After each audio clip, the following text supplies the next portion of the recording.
bem, aqui mais uma aulinha de física e hoje a nossa aula vai ser sobre composição dos movimentos. Então, bora lá para mais uma aulinha. Mas antes de começar essa aula, não esqueça, se você ainda não é inscrito no canal, clica aqui, se inscreva no nosso canal, clica no sininho e ative as notificações, compartilhe com a galera para você não perder nenhuma aula aí, moçada. E também, se você puder, vai no nosso perfil no Instagram. Qual o Instagram, professor? Aquele que você conhece na estrada com os profs. Então bora para mais uma aula, galera. Nós vamos analisar aí a classificação dos movimentos, a composição dos movimentos de duas maneiras, moçada. O movimento ele pode ser movimentos independentes entre si ou movimentos dependentes entre si. Professor, como que funciona? Primeiro, quando a gente fala de movimentos independentes, nós vamos analisar assim dois corpos se movimentando, um independente do outro. Ou seja, como eu coloquei aqui no desenho para vocês, eu tenho um corpo A e um corpo B. Esses corpos eles estão se movimentando e o corpo A, com a sua velocidade, ele independe do corpo B. Então ele vai estar se movimentando independente do corpo B estar se movimentando ou não. Aí você se pergunta, professor, tá, entendi, beleza. Mas como seria o movimento dependente, que é o que eu vou falar na sequência? Vai ser várias situações, né? O barco se movimentando sobre as águas de um rio, né? Porque o movimento do barco vai depender da velocidade das águas do rio. Uma pessoa andando, por exemplo, sobre uma esteira, sobre uma escada rolante, o movimento, a velocidade da pessoa vai depender da velocidade da esteira ou da escada rolante. Isso seriam movimentos dependentes. Nesse caso, mais simples, os movimentos independentes, cada corpo se movimenta com a sua velocidade. Nessa situação, sendo o movimento uniformemente variado, nós vamos determinar a velocidade relativa. Quando a gente fala a respeito da velocidade relativa, moçada, o módulo da velocidade relativa, nós vamos colocar desta maneira aqui. Se os corpos estão se movimentando em sentidos opostos, o módulo da sua velocidade relativa será a soma dos módulos das velocidades.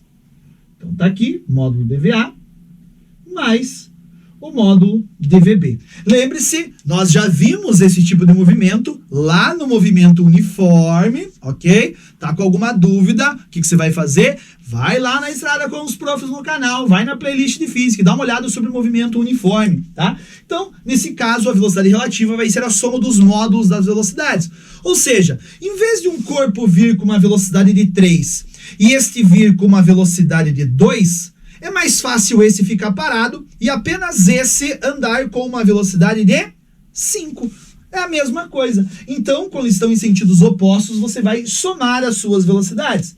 Agora, quando os corpos estão no mesmo sentido, o módulo da velocidade relativa será a diferença entre as velocidades.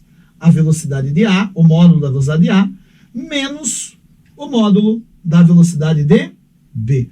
Geralmente você vai fazer sempre o maior menos o menor para você não ter problemas com o sinal, já que estamos determinando o módulo da velocidade relativa. Então, isto são os movimentos chamados de movimentos independentes. Dois corpos que se movimentam independentes entre si, beleza?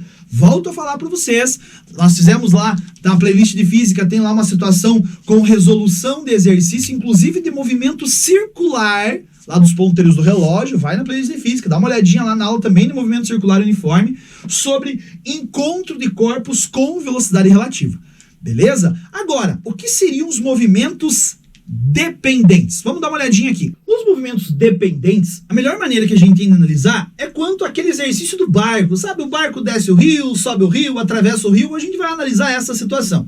Então eu coloquei isso aqui para vocês. Nós temos aqui as margens do rio, correto? Que eu fiz aqui em roxinho. E nós temos aqui que eu fiz em verdinho a velocidade da correnteza, correto? A velocidade que as águas do rio têm, que é a velocidade da correnteza. Eu posso fazer as duas coisas a princípio com o meu barco. Eu vou colocar o barco aqui e posso descer esse rio, ou seja, ir a favor da correnteza, ou eu posso colocar o barco e vir contra a correnteza, subir o rio.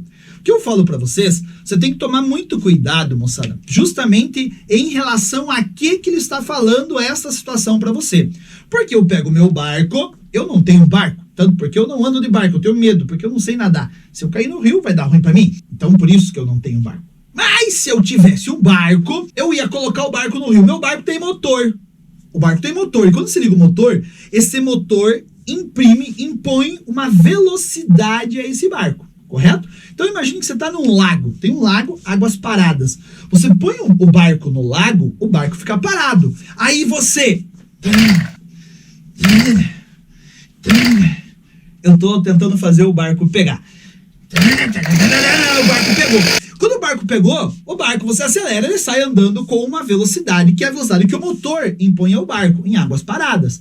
Quando você põe no rio, esse rio ele pode ajudar a aumentar a velocidade que o barco tem, ou pode atrapalhar a velocidade do barco. Então, se eu colocar um barquinho aqui, descendo o rio, o barco vai ter uma certa velocidade que o motor impõe, que eu vou chamar de velocidade do barco.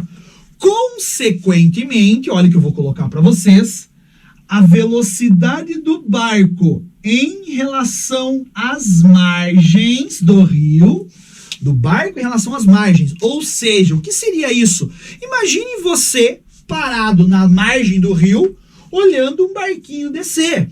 A velocidade que você veria o barco seria a velocidade que o motor do barco está, mais a velocidade da correnteza.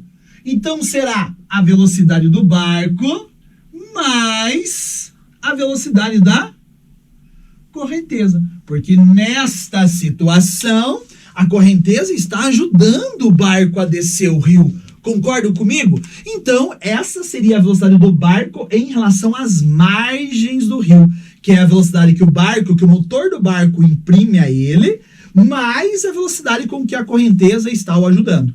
O contrário, consequentemente, é verdadeiro. Você coloca um barco aqui, tá aqui o barquinho, e você vai ter uma velocidade que o barco impõe. Mas eu quero subir o rio. Ah, então o motor vai ter que imprimir uma velocidade relativamente alta. Consequentemente, a velocidade do barco em relação às margens será a velocidade do barco menos a velocidade da correnteza. Justamente pelo fato porque a correnteza está atrapalhando você a subir. Isso vale também para onde? Isso vale também para uma escada rolante, por exemplo. Quando você está subindo uma escada rolante, se você ficar parado na escada, você vai com a mesma velocidade da escada. Agora, se a escada está indo e você ainda está andando sobre ela, quer dizer, vai somar a sua velocidade com a velocidade da escada. É como o barco descendo o rio. Agora, você já tentou subir uma escada rolante que está descendo, andando ao contrário dela, passando vergonha no shopping? Quando você vai na escada rolante, ela está descendo e você tenta subir, se você andar na mesma velocidade da escada, você fica parado. Se você andar com uma velocidade um pouco maior, você começa a subir devagarinho, porque na verdade a velocidade que você está caminhando está sendo descontada pela velocidade da escada rolante. Isso vale para a esteira, aquela esteira que tem às vezes no aeroporto, tem uma esteira também, a esteira ergométrica, que você está fazendo exercício em casa. A esteira passa por você e você está andando na mesma velocidade da esteira. Ou seja, a velocidade de você andando menos a velocidade da esteira, se vocês estão na mesma velocidade, a velocidade relativa, a velocidade em relação às margens, a quem está olhando, é zero, você não sai do lugar. Agora, se você começa a andar um pouquinho mais rápido, você está caminhando, você começa a andar um pouquinho mais rápido que a esteira, você começa a ir para frente devagarinho, justamente porque está descontando. Se você começa a ir um pouquinho mais devagar, você começa a ir para trás, e você tem que tomar cuidado para você não cair. Entendemos a situação desta ideia aqui? Aí, logicamente, nós podemos também atravessar o rio. Mas atravessar o rio tem algumas particularidades. Então, vamos ver como que nós podemos atravessar o rio com o barco. Bora lá! Para atravessar o rio, nós podemos fazer isso de duas maneiras. Ou pelo menor tempo, ou pela menor distância. Professor, como assim? Primeiro, vamos analisar pelo menor tempo. Você vai anotar aí que para eu atravessar o rio pelo menor tempo, você vai ter que dispor o seu barco perpendicularmente às margens, ou seja, formando 90 graus com a margem, com a correnteza do rio, tá? Então, você vai colocar aí perpendicular às margens do rio, correto? Ou seja, você vai ter aqui as margens, a correnteza, você vai colocar o seu barquinho aqui, ó, e vai atravessar com a velocidade do barco. Aquela velocidade que o motor imprime ao barco. Consequentemente, você vai estar, digamos assim, mirando o outro lado. Ou seja, você vai estar visando este lado aqui, que é justamente, moçada, atravessar exatamente pela largura do rio. Aqui, você tem a distância que eu chamo que é a largura do rio. É a distância entre as margens, correto? O que acontece? Consequentemente, se você colocar o teu barco aqui, você não vai chegar no ponto exatamente o lado oposto. Logicamente, a correnteza vai arrastar você. Ou seja, você vai se movimentar e vai chegar aqui. Na verdade, esta velocidade será a velocidade do barco em relação às margens. Consequentemente, você vai estar com o seu motor ligado perpendicularmente, o motor vai estar fazendo uma propulsão no seu barco perpendicular nessa direção, mas em contrapartida, as margens vai puxar você e você vai acabar chegando nesta posição aqui. Consequentemente, se você atravessar perpendicular, a velocidade do barco em relação às margens, dê uma olhadinha ali, ó, é a hipotenusa de um triângulo retângulo. Ou seja, você vai fazer Pitágoras para encontrar esta velocidade resultante. Você vai pegar a velocidade do barco, você vai pegar a velocidade da correnteza e vai fazer um Pitágoras e vai encontrar a velocidade do barco em relação às margens, a velocidade resultante. Belezinha? E aí, professor, mas esse é o menor tempo? Que estranho, porque se ele for aqui, ele vai ter que andar mais, né? Ele não vai andar só isso, não vai andar só a largura do rio. Ele vai andar uma distância total aqui, ó, que eu vou chamar de ΔS. Essa distância que ele vai percorrer aqui, ó, vai ser um ΔS total. Justamente, ele vai andar mais, mas em contrapartida, a sua velocidade resultante vai ser maior também. Então, se você quer achar o tempo de travessia, o tempo que ele demora para atravessar o rio, ó, vou colocar assim, ó, o tempo para atravessar o rio, você nem precisa descobrir essa velocidade e essa distância, porque é uma composição de movimento. São vários movimentos acontecendo ao mesmo tempo. Ao mesmo tempo que o barco realmente atravessou o rio, ele chegou na outra margem, mas ele também desceu um pouquinho esse rio. Então são dois movimentos acontecendo ao mesmo tempo. Então, você quer achar o tempo, você pode pegar a largura do seu rio, a distância que seria a largura do seu rio, e dividir pela velocidade do barco. Você sabe que velocidade é distância pelo tempo, ou o tempo é distância pela velocidade. Essa é uma maneira que você tem de encontrar justamente o tempo de travessia. Mas também você pode usar outras distâncias. Você quer encontrar o tempo que ele demora para atravessar o rio? Você pode usar a distância total? Pode. Você pode usar essa distância total que ele vai percorrer, mas se você usar a distância total, você vai ter que usar com a velocidade resultante, ou seja, a velocidade do barco em relação às margens. Aí você tem que calcular a velocidade do barco fazendo Pitágoras primeiro para daí usar assim. Então, na verdade, para calcular esse tempo, moçada, você pode utilizar qualquer distância. Você pode utilizar a largura do rio, você pode utilizar o quanto o barco desceu em relação às margens, aqui horizontalmente, tá ok? Mas daí você tem que usar a velocidade da correnteza e assim por diante. Você usa a distância que está no mesmo sentido, direção da velocidade em si. Mas, de maneira geral, nos exercícios, ele vai fornecer a largura do seu rio e a velocidade do barco. Com a largura do rio e a velocidade do barco, você já consegue descobrir o tempo de travessia. Se pedir a velocidade resultante, só você fazer um Pitágoras. Estamos entendidos a situação? Então não pode esquecer que a travessia no menor tempo é quando o barco se posiciona perpendicularmente às margens. E na menor distância, como seria? Vou fazer um desenho um pouquinho menor aqui, já que eu já coloquei essa situação. Moçada, aqui você vai ter as margens do rio, correto? E você vai ter a velocidade da correnteza. A velocidade da correnteza estará aqui, ó. Esta é a velocidade da correnteza. Consequentemente, a menor distância entre os pontos de uma margem vai ser a própria largura do rio. Então, se eu quiser atravessar o meu rio andando, caminhando a menor distância, eu vou ter que posicionar o meu barco aqui, ó, obliquamente. A velocidade do barco vai ter que estar para cá, ó. Essa tem que ser a velocidade do barco.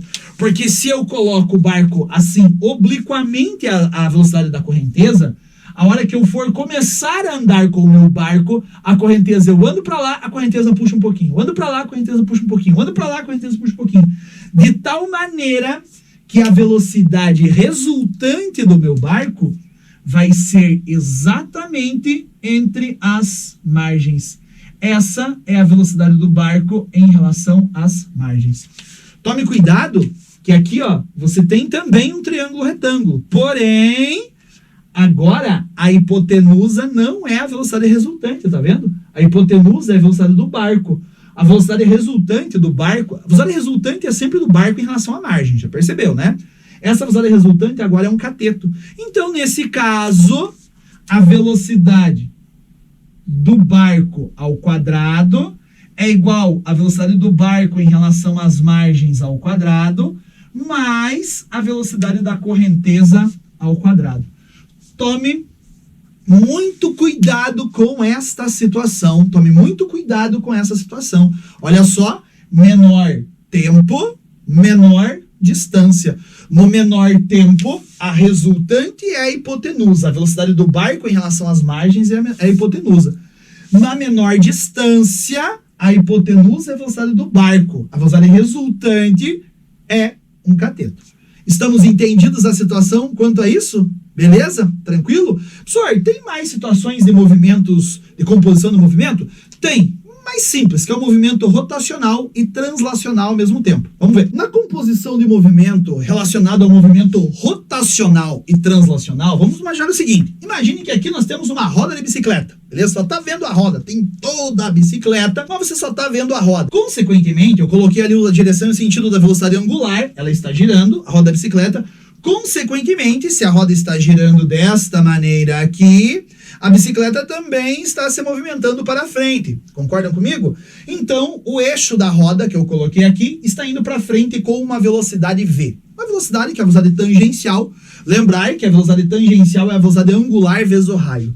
Para que a gente possa entender, eu coloquei 3 pontos, A, B e C na minha roda, no meu pneu da bicicleta. Imagine que no pneu da bicicleta tem uma pedrinha presa entre os sulcos do pneu, tá? Tem uma pedrinha presa entre os sulcos do pneu. E a pedrinha, enquanto você está andando com a sua bicicleta, você está pedalando e você está andando, vai chegar um momento que a pedrinha vai se desprender do pneu. E eu coloquei como se ela fosse desprender em 3 posições diferentes. Se ela se desprender no ponto A, eu quero que você entenda que a roda, ela, além dela estar girando, ela também está girando e indo para frente. Ou seja, se a roda tivesse só girando no mesmo lugar, aqui ó, girando no mesmo lugar, a hora que essa pedrinha se desprendesse, ela iria para frente com uma certa velocidade, que é a própria velocidade tangencial. Então, se a roda estivesse girando no lugar, e no ponto mais alto a pedrinha se desprendesse, ela ia fazer assim, ó, girou, desprendeu, ela ia para lá. Só que além da roda estar girando, ela também está indo para frente. Então, na verdade, terá 2 velocidades. A velocidade de giro, que é V, e a velocidade translacional, por isso que chamamos de movimento rotacional e translacional. Então, se a pedrinha se desprender no ponto mais alto, além da velocidade de giro, ela também está indo para frente. Ou seja, no ponto A, a velocidade relativa vai ser 2V. A velocidade de giro, que é V, mais a velocidade do centro da roda, que é 2V. Estamos entendidos a situação? Você fala assim, professor, é meio confuso. É a mesma coisa, imagine você pega uma pedrinha com barbante e gira. Você está girando, gira a pedrinha, assim, parado. E de repente você solta, correto? Ou seja, a hora que você soltar, ela vai sair em linha reta com a velocidade tangencial V. Agora faça diferente. Além de você girar, você vem e sai correndo e joga. Isso quer dizer que ela vai ser com uma velocidade maior, a velocidade de giro, mais a velocidade que você jogou. Exatamente como a pedrinha no pneu. Então, no ponto mais alto, a velocidade relativa, a velocidade da pedrinha em relação ao chão, vai ser o dobro da sua velocidade. No ponto C, que é o ponto mais baixo, o que vai acontecer?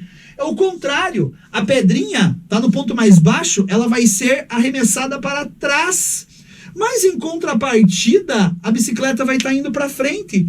Ou seja, neste ponto mais baixo, a velocidade da pedrinha em relação ao chão vai ser zero. É como se eu jogasse algo para trás indo para frente.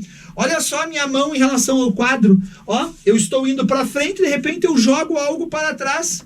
Ele não ficou parado, ó, eu fui indo para frente e joguei para trás. Ele não ficou parado em relação ao quadro. Acontece a mesma coisa com a bolinha no ponto C. Então a velocidade dessa bolinha no ponto C vai ser zero. E no ponto B, professor? Bom, no ponto B, o que acontece? Se ela só soltar nesse ponto B, essa velocidade aqui, ó, vai ser vertical para baixo.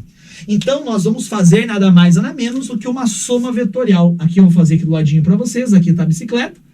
Aqui está o ponto B. Então, ela vai para baixo com uma velocidade V, mas não esqueça que, ao mesmo tempo, ela está indo para frente. A roda está girando, mas também indo para frente.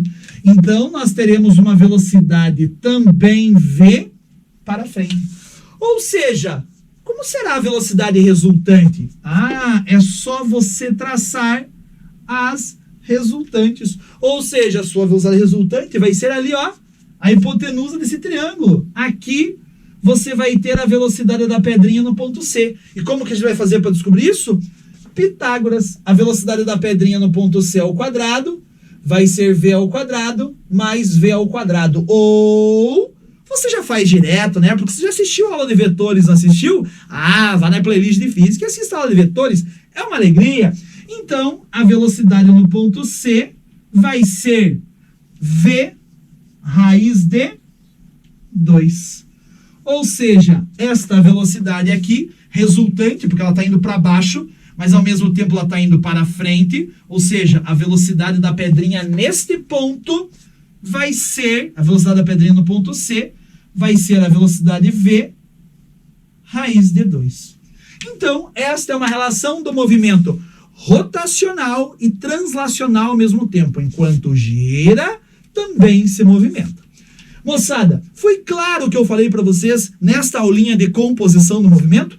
Bem bacana, bem tranquilo, mas bem importante, moçada. Cai muito em prova do Enem, isso, e vestibulares aí pelo Brasil. Tranquilinho? Moçada, então vou falar para vocês o que vocês precisarem, nós estamos aqui. Obrigado mais uma vez pela atenção. Antes de fechar este vídeo, não esqueça, se inscreva no canal. E se precisar de alguma coisa, estamos aqui. Aqui é onde, professor? Na estrada com os profs. Obrigado pela atenção, moçada. Um beijo no coração de vocês. Tchau, até a próxima.